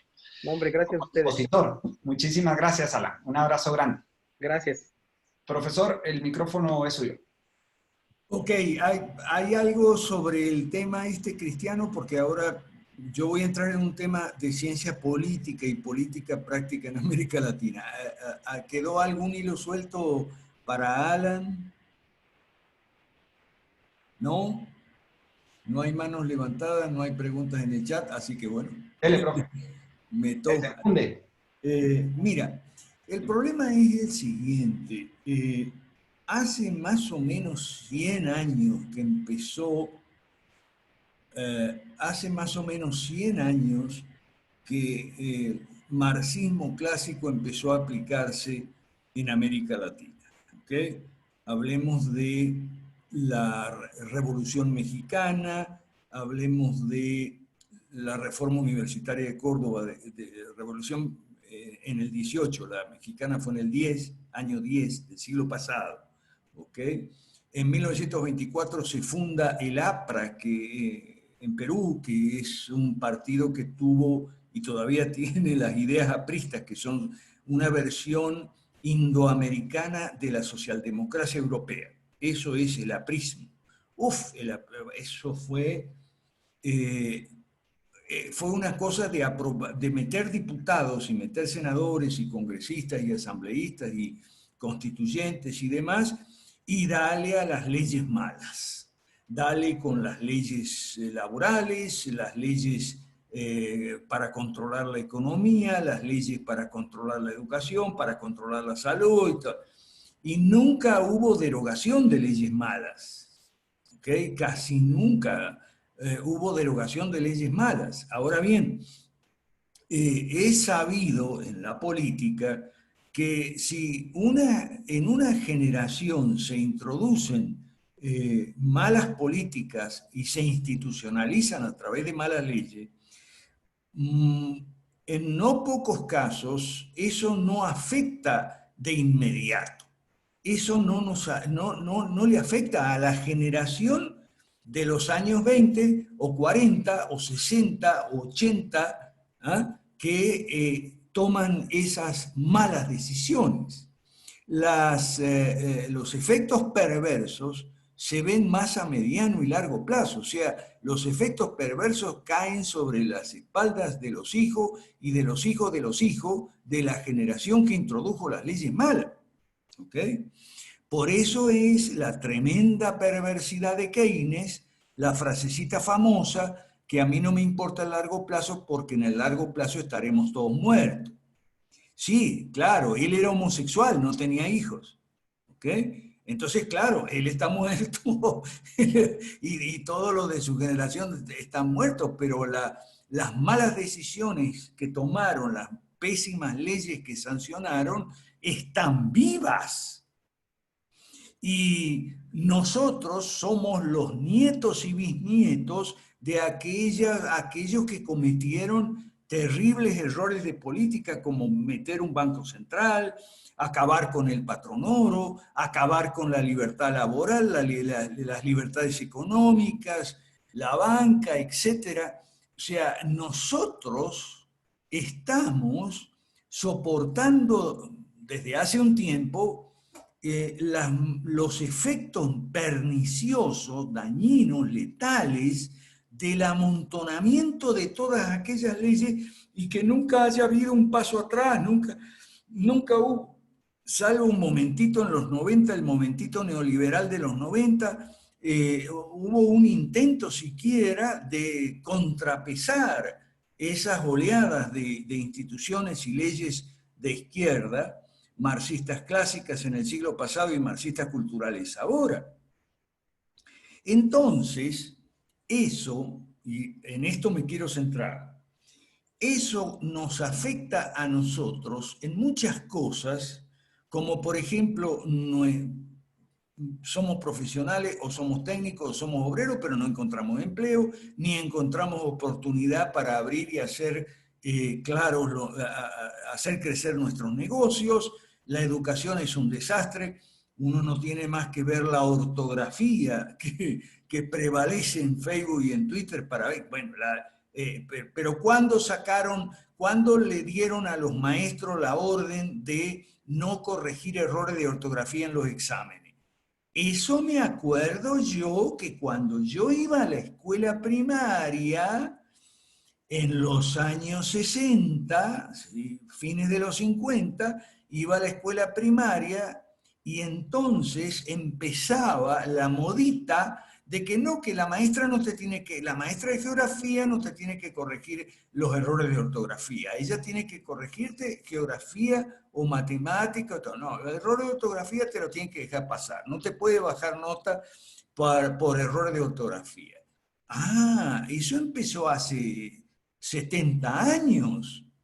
Y bueno, y entonces ahora sufrimos las consecuencias. Ahora el tema de la pandemia y el encierro y el tapaboca y la vacuna y todo eso. ¿Cuándo fue que el Estado empezó a controlar la educación? Bueno, ya en 1919 se fundó la Sociedad de Naciones y ya estaba ahí el germen de lo que después es la Organización Mundial de la Salud, sobre la base de todos los ministerios de salud. Entonces ahora estamos sufriendo el castigo de decisiones de nuestros padres, o de la generación de nuestros padres, de nuestros abuelos y hasta de nuestros bisabuelos. ¿Ok? Esto tiene que quedar claro por lo siguiente. Eso hace que muchas personas se ven afectados. Son lo que yo llamo los damnificados de las leyes malas. Gente que no tiene empleo, no puede meter sus hijos en un colegio privado porque no tiene plata, no tiene oportunidad para hacer crecer su negocio, no puede ir a un hospital público porque son un desastre y los privados, bueno, un poco menos desastre, pero son carísimos. Entonces ahora hay un montón de gente que está sintiendo en carne propia, ¿okay?, todos las consecuencias de mediano y largo plazo de malas decisiones políticas tomadas hace 20, 40, 50 u 80 años o más. ¿Okay? Entonces, ahora se interesan más o menos o se asoman a la política. Se asoma a la política por primera vez en su vida gente que puede ser de 20 años o de 40 o de 60 o de 80, no importa, pero se ve afectada. Pueden ser mujeres, pueden ser varones, pueden ser profesionales, ingenieros, médicos o pueden ser barrenderos, no importa, o panaderos o empleados de tienda o de banco. Se están dando cuenta de lo siguiente. La gran verdad que nosotros los políticos liberales decimos desde la época de Anthony Eden, ¿no? Que tú te puedes desinteresar de la política, pero eso no significa que la política vaya a dejar de afectarte. ¿Ok? O sea, gente que toda su vida, a mí no me hablen de política, jamás se instruyó, jamás se informó, jamás se documentó, ¿ok? No quería hablar de política y no quería escuchar tampoco programas de opinión ni nada. No, a mí no me vengan de política. Ahora resulta que tiene el agua al cuello. En su economía, en su educación, en su salud, entonces tiene el agua al cuello. Entonces ahora se ha dado cuenta que la política le afecta. Pero como en toda su vida jamás se preocupó de aprender, desaprender, de todo, ¿ok? Como decía Agustín de Hipona, para llenarte de aquello que estás vacío, tienes primero que vaciarte de aquello que estás lleno. Qué formulación genial del principio desaprender para aprender. No es mía, es de San Agustín de Hipona. ¿Okay?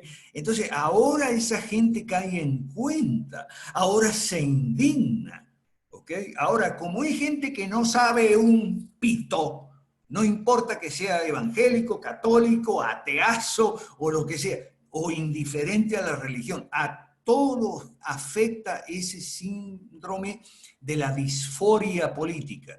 Disforia política es inconformidad, inquietud, ¿okay? Indignación y tal. Pero como no sabe un pito, no tiene la menor idea de lo que pasa, no sabe dónde está parado, empieza a repetir tonterías que escucha. La gran tontería que escucha, el problema es la corrupción. Ah, que son corruptos. Claro, no sabe que la histeria anticorrupción es un arma que usan los socialistas para desplazarse unos a otros del poder. Los socialistas supuestamente honestos quieren salir de los socialistas supuestamente corruptos, ¿ok? Entonces largan la histeria anticorrupción, el Laufar, todo para... Es algo entre ellos. El tema corrupción es algo entre ellos, ¿ok? Y que además les sirve muy bien para afirmar la legitimidad del sistema estatista socialista, porque si el problema es la corrupción, entonces implícito queda que el sistema estatista y socialista funcionaría perfectamente y a las mil maravillas con solo tener jefazos competentes y honestos.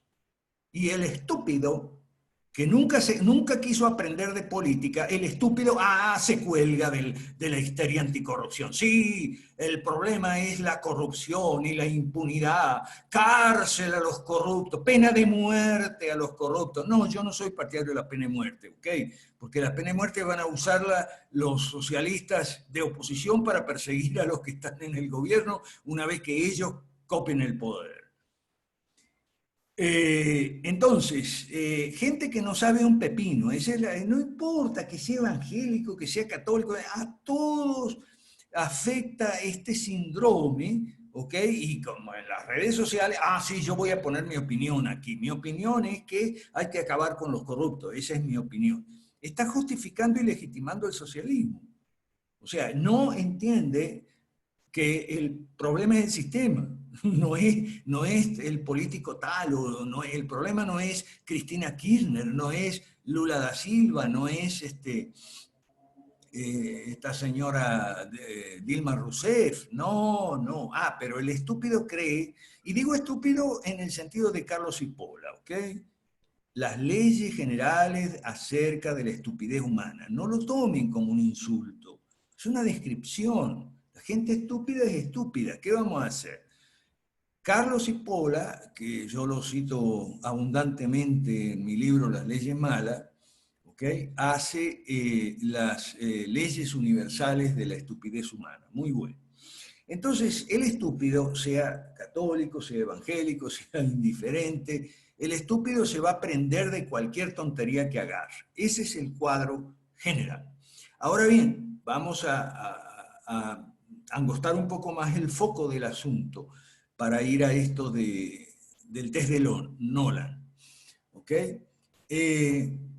Alguna gente de estos que por primera vez en su vida se acercan a la política, sienten, les duele que la política los afecte, se acercan la primera vez, ¿ok? Algunos, no muchos, especialmente los más jóvenes, tienen interés o se les despierta o reciben noticia de que hay algo como unas posiciones liberales o libertarias o lo que sea. Entonces medio se interesan por ahí. Pero caen en trampas. Caen en la trampa del test de Nolan, por ejemplo. ¿Ok? Caen en la trampa de las libertades negativas y positivas de Isaiah Berlin.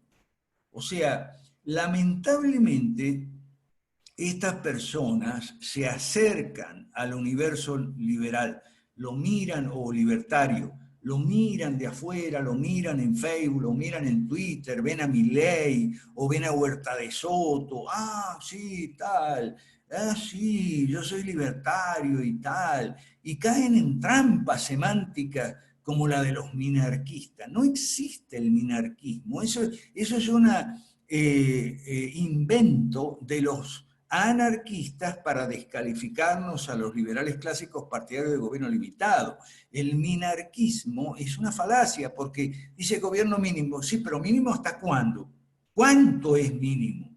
Nosotros los liberales clásicos sabemos que un gobierno limitado se ocupa de seguridad, justicia y infraestructura y nada más. Pero ese supuesto minarquismo añade confusión. ¿Okay? Agrega mucha confusión y lamentablemente los tanques de pensamiento no han servido, han sobrevalorado al test de Nolan, como también han sobrevalorado las libertades positivas, la dicotomía entre libertad y positiva de Isaiah Berlin. Y entonces, claro, toda esta gente que se asoma al mundo liberal libertario por primera vez en su vida, pero desde una ignorancia pasmosa, cae en esas trampas. Por ejemplo, Isaiah Berlin. Isaiah Berlin es un autor mediocre. Ya lo dije, tenía que decirlo.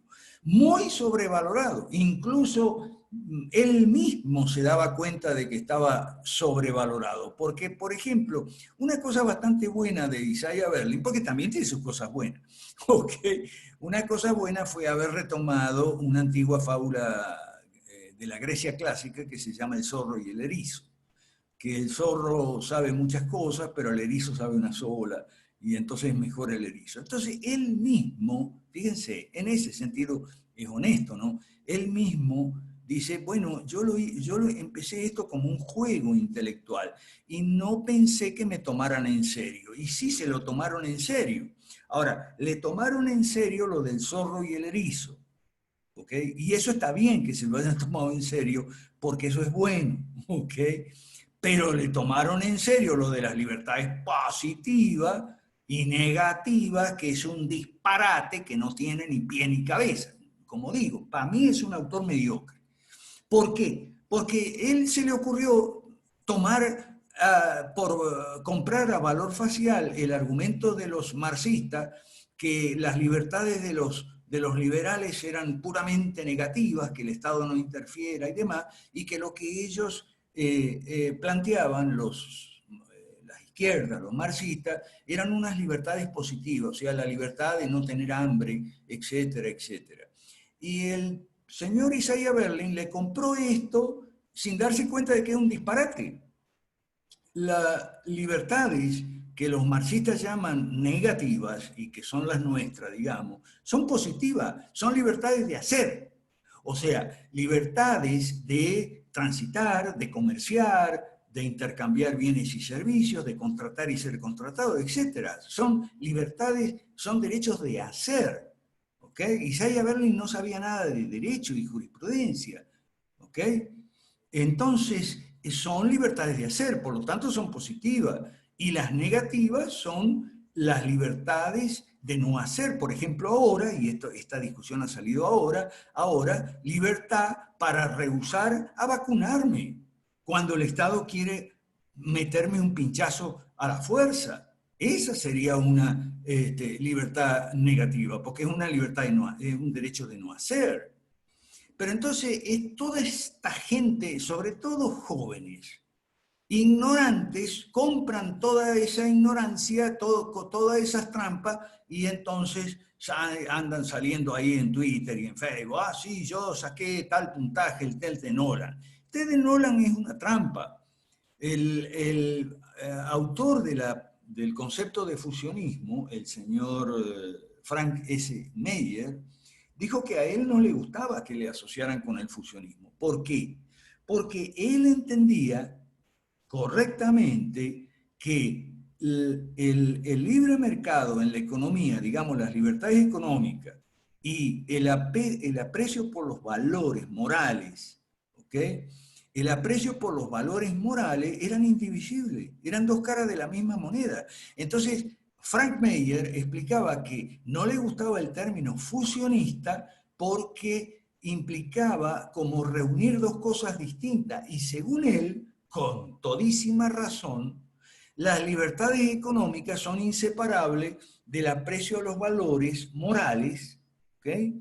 Porque no robar y no envidiar y no matar, a los valores morales, al gobierno limitado y demás principios políticos, no económicos, que sostenemos los liberales clásicos.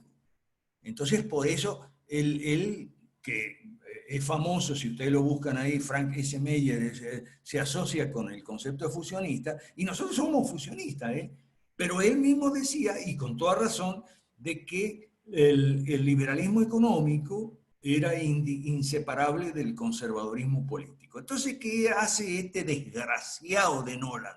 Porque es un desgraciado. Agranda la brecha entre dos incoherencias, como yo expliqué en la conversación que tuve con los ignorantes de Costa Rica, el grupo que se llama Los Ignorantes de Costa Rica, son dos incoherencias. La persona que es liberal, libertaria en economía, pero a la vez es pro aborto, es pro LGBTI, ideología de género, posmodernismo, ambientalismo y todo eso, es un incongruente. Y de la misma manera, un conservador que sea pro vida y pro familia, pero que sea estatista en la economía, es otro incongruente. O sea, lo que viene a ser la perversidad del test de Nolan es que agranda una brecha artificial que es entre liberales y conservadores que solo se mantiene viva por la ignorancia, la incoherencia y la falta de instrucción que caracteriza a mucha gente y movimientos supuestamente libertarios o conservadores. Bien, hasta aquí llego yo y me gustaría que usáramos lo que queda de tiempo para preguntas sobre este tema. Conversar. Ajá. Sí, excelente, profe. Tal vez valdría la pena de entrada que nos comparta cuál es el test, bueno, que usted sugiere, entonces. Ah, ok. No, bueno, no. El test que yo sugiero está basado en el espectro político, que no es bidimensional. Hay una variante del test de Nolan que figura, si usted busca el test de Nolan en Wikipedia, ahí la va a encontrar. Y hay 2 o 3 variantes del test de Nolan que incluso son un poquito mejores, ¿no? Pero la verdad que hay que aprender aquí, y esto hay que aprenderlo con los buenos politólogos, con Bobbio, Norberto Bobbio, y con Giovanni Sartori, no con el desgraciado de Nolan. ¿Okay? Ellos enseñan que el espectro político, las posiciones políticas, son horizontales, o sea, hay un solo eje, derecha o izquierda. Claro. Si tú eres pro familia, pro vida y tal, estás en la derecha, pero no puedes ser estatista en economía. Eres un incongruente. ¿Ok? Y si estás a favor de la libertad económica, no puedes estar en contra de los valores morales porque eso es incongruente. ¿Ok? Entonces ambos están a la derecha y a la izquierda viene el nazismo, el socialismo, el comunismo y eso. Se pueden hacer todos los... Yo hice un montón de test políticos, pero en el buen entendimiento de que la exposición, o sea, añadir otro eje al eje derecha-izquierda es una maldad. ¿Ok? O un error, si ustedes quieren. Bueno, está bien, claro. Un error. ¿Ok? Entonces, ahí tenemos la propuesta. La propuesta es no abandonar, o sea, Norberto Bobbio, que es un politólogo socialdemócrata, no es liberal para nada. Él dice 2 grandes verdades. La verdad número 1 es que la izquierda y la derecha se diferencian con el tema o se separan por el tema de la igualdad. Que la izquierda, si tú crees que la gente es igual, o que debe ser igual, o debe ser igualada, si tú eres igualitarista, eres de izquierda. Y si tú crees que por el contrario las personas no somos todas iguales y no debería el gobierno tratar de hacernos iguales, igualarnos, etcétera, porque eso no es bueno para nada, entonces eres de derecha. Esa es la primera gran verdad que dice Norberto Bobbio, y tiene toda la razón. Olvídese de Nolan, por favor, tira el cubo de la basura, la perversidad esa de Nolan. O sos de izquierda o sos de derecha, no hay vuelta que darle. Y la diferencia, según Bobbio, y creo que con toda razón, es el tema de la igualdad. Y Sartori, que es un socialdemócrata también como Bobbio, enfatiza mucho la segunda verdad de Bobbio, aunque un poco menos socialdemócrata y más tendiente al liberalismo, Giovanni Sartori. La segunda gran verdad de Bobbio es que, mira, de momento no hay otra cosa que sea mejor que el eje derecha-izquierda y los términos derecha-izquierda y los conceptos que implican. De manera que tenemos que seguirlos usando. Déjeme de fastidiar con eso de que no, que la izquierda y la derecha ya no sirve, no, que no, no, sí, ¿cómo que no sirve? Sí sirve, y si usted no quiere entenderla, porque ahí hay un problema de ignorancia disfrazada. El ignorante que no tiene la menor idea de qué es la izquierda y qué es la derecha, le conviene decir que eso es algo que vino de la Revolución Francesa y ya no tiene más sentido. Claro, porque no quiere dedicarle algunas horas de su tiempo a estudiar en qué se diferencia la izquierda y la derecha. Eso pasa mucho. ¿Okay? Entonces, porque los términos sí es verdad que vienen de la Revolución Francesa, pero los conceptos no. Los conceptos vienen de Platón y Aristóteles. Platón era de izquierda y Aristóteles era de derecha, y ahí podemos usar los conceptos de izquierda y derecha, verlos más atrás de la Revolución Francesa. ¿Okay? Pero bueno, entre otras razones, para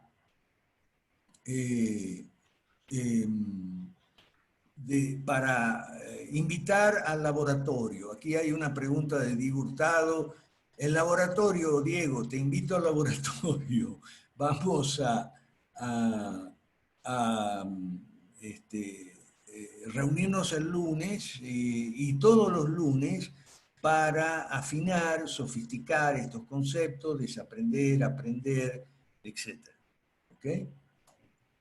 Excelente. Excelente, profe, buenísimo. Como siempre, me permito hacer una referencia puntual a la parte introductoria de su libro Las Leyes Malas. Usted tiene ahí un test de 2 preguntas, ¿no? Para quien quiera conocerlas. Bueno, ahí está el test de Mansuetti, ¿no? Podríamos llamarle. Así que el libro Las Leyes Malas, estimados amigos, está en internet, se puede descargar gratis. Y también para quien quiera, pues, comprarlo, también lo pueden comprar en su segunda edición en Amazon, ¿verdad? No sé cuánto cuesta, la verdad, pero bueno, ahí está disponible para quien lo quiera. Bien, hay 2 mensajes acá, a ver. Bueno, Diego Hurtado, la pregunta de él es de quién es la frase que la política te va a afectar aunque te desentiendas de ella. Mira, hay varios líderes conservadores, especialmente ingleses, y americanos también, que insisten, no sé cuál habrá sido el primero, no sé, pero es una gran verdad y los conservadores siempre lo hemos, los conservadores políticos, ¿ok? Siempre lo hemos hablado. Sí, ¿cuáles son esas 2, Jorge? Bueno, las 2 preguntas están en la página, por aquí lo tenía, 34-35. A ver, dice, la pregunta número 1, ¿con cuál de estas 2 afirmaciones, A o B, está usted de acuerdo? La respuesta A es, el Estado es el encargado de promover el bien común por encima de los intereses privados que miran el bien particular. Y la respuesta B es, el Estado y los particulares son encargados ambos de promover el bien común, cada cual en su esfera de actividad. Prosigue el test. La afirmación B describe en esencia el liberalismo y la A el estatismo. Si usted eligió el estatismo, o sea, la opción A, diga ahora 2 puntos. Y aquí viene la pregunta 2. ¿Está de acuerdo o no con esta afirmación? C, dice, el Estado tiene que ayudar a reducir las desigualdades redistribuyendo la riqueza a través de los impuestos. C, describe en esencia el socialismo. Si está usted de acuerdo, su posición es socialista. Si no está de acuerdo, pero eligió A en la pregunta 1, probablemente es mercantilista. Bueno, ahí está, socialista, mercantilista o liberal clásico, ¿no? Ahí está, ese es un test que a mí me parece mucho mejor que el de Nolan y no es tramposo, ¿ok? Es bastante abierto, por eso yo cuando hablábamos con Alan de los evangélicos que no quieren la política, pero abrazan la política estatista, yo siempre les digo, mire, usted, amigo evangélico, usted está mucho peor que los católicos, ¿sabe? Porque los católicos por lo menos saben que son socialistas. Los católicos socialistas, que son la inmensa mayoría, ¿okay? Los católicos saben que son socialistas. Usted ni siquiera lo sabe, así que usted está en peor posición que los católicos. No, y otra cosa, antes de darle la palabra a John Muñoz de Ecuador, es que, bueno, acá por liberalismo podríamos reemplazar fácilmente derecha, ¿no? Derecha liberal. Por socialismo podríamos reemplazar izquierda y por mercantilismo podríamos reemplazar derecha mala o incompleta. Sí, claro. Ok, vamos entonces por el orden. John Muñoz primero y Juan Alberto Ugas seguidamente. Bienvenido, John Muñoz, desde Ecuador. Buenas noches, Alberto. Buenas noches, Jorge. Buenas noches a todos los compañeros. Ecuador les saluda. Quería hacerle una pregunta, Alberto. ¿Crees tú, Alberto, que la igualdad se pueda considerar como un sinónimo de muerte, en donde la tiranía es una tiranía que socava una realidad? Eso es mi pregunta. ¿Crees tú que la igualdad es un sinónimo de muerte y que nos lleva a una tiranía que al final está socavando una realidad? Totalmente, pero nos hablamos del igualitarismo, porque hay una igualdad que los liberales y la derecha aceptamos y enfatizamos, que es la igualdad ante la ley, ante una ley justa que tiene que ser igual para todos, y es un principio bíblico, ¿ok? Pero hasta ahí no más.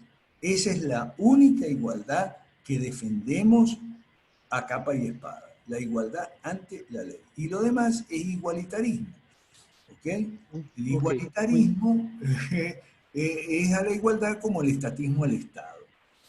Gracias, John Muñoz. Sí, Alberto, muy amable, gracias. Excelente. Juan Alberto, acordate que ya estamos en la hora, ¿ok? Dale. Y además ustedes tienen que ir a la reunión de Perú. Ok. Ahora permítanme que se me perdió Juan Alberto Ugas. Ahora voy, Juan Alberto, disculpa. Bueno, se me perdió, parece que salió Juan Alberto. Ah, debe haber ido a la otra reunión, porque tienen reunión los de Perú. Ah, ok. Bueno, nos vamos todos a la reunión de Perú, profe. Bueno, del Partido de Evolución. Bien, entonces, amigos, no sé si alguien más tiene alguna pregunta, algún comentario para ir finalizando. Ok, invitados a conectarse con nosotros por Facebook o por WhatsApp, el que lo tenga, invitados al laboratorio donde le damos mucha vuelta a esto, porque aquella persona que siente disforia política si no aprende, va a formar parte del problema y no de la solución. Gracias. Para eso es el laboratorio. Muchas gracias a usted, profesor. Invitados también a unirse a nuestros grupos de WhatsApp que hay por muchos en todos los países o casi todos los países de América Latina. Y bueno, a seguirnos en las redes sociales, desde luego, no solo a seguirnos, sino a apoyarnos en las redes sociales, a darle like, a darle compartir, a darle retweet, ¿verdad? Tanto en Facebook como en Twitter estamos también muy activos. El profesor lleva activo ahí un par de semanas y bueno, ahí estamos apoyándonos entre nosotros, amigos, porque no tenemos otra manera de realmente de apoyar nuestro movimiento. Así que esperamos de ustedes ese apoyo, a compartir esta sesión de Facebook Live y, por supuesto, a agendar para el próximo miércoles, misma hora, mismo canal. Les esperamos con 2 nuevos temas, siempre tratando de formarnos en ciencia política con uno de los mejores politólogos liberales clásicos de todo el continente y pues invitarlos a que activen políticamente en sus movimientos, en sus partidos políticos, a que no cedan ese espacio que los estatistas nos han robado. Buenísimo, profe, muchísimas gracias. Y bueno, nos encontramos acá la próxima semana. Por hoy. Y gracias a Alan Sánchez por la exposición de hoy y por el incondicional apoyo que está prestando al laboratorio. Si no es por Alan Sánchez, no habría laboratorio. Definitivamente, sí. Muchísimas gracias, Alan. Un fuerte abrazo hasta Querétaro. Pastor Miguel, qué gusto verlo, saludarlo hasta Bolivia. Un abrazo también. Bueno, John Muñoz hasta Ecuador también. José Antonio Gutiérrez, un saludo. Feliz noche, descansen y hasta la próxima. Que Dios les bendiga.